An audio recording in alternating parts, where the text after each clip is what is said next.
Ito na mga ka-LG yung ating palay. Jackpot 102. Yun nga lang, talagang may mga halo. Ito na siguro yung dating halo na nandito na sa ating lupa nung main crop. Yung 222 na nabili natin, hindi maganda yung seeds nya. So, ganda.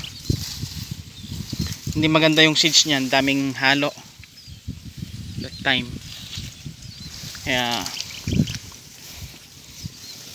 siguro natira dyan yung mga halo. Posible naman na hybrid yung tanim natin, ang daming mix na seeds.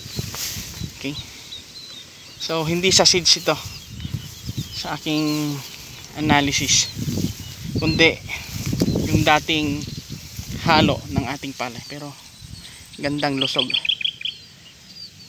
oh.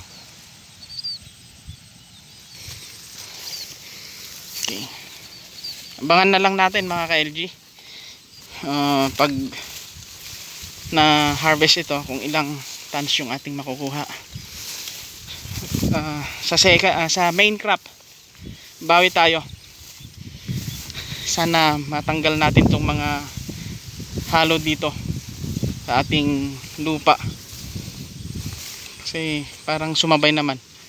Hindi tulad nung nakaraan na nauna yung halo. Syempre hinintay natin yung 222, yun na, matured na yung halo niya, nalaglag na, hindi na niya nahintay, hindi sumabay, nauna siyang nahinog. So ang main seeds natin doon, yung crop natin is 222. Kaya itong mga to,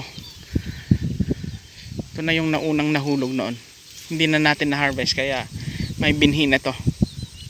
Yun yung pagka analyze ko. So far so good, maganda naman yung ating palay. Yun nga lang, may halo tsaka may damo. Okay, bawi tayo sa main crop.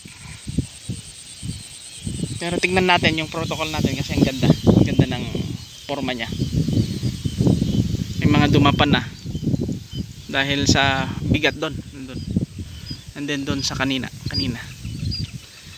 Okay, happy farming mga ka-LG. Okay, palubog na yung araw. Yan o.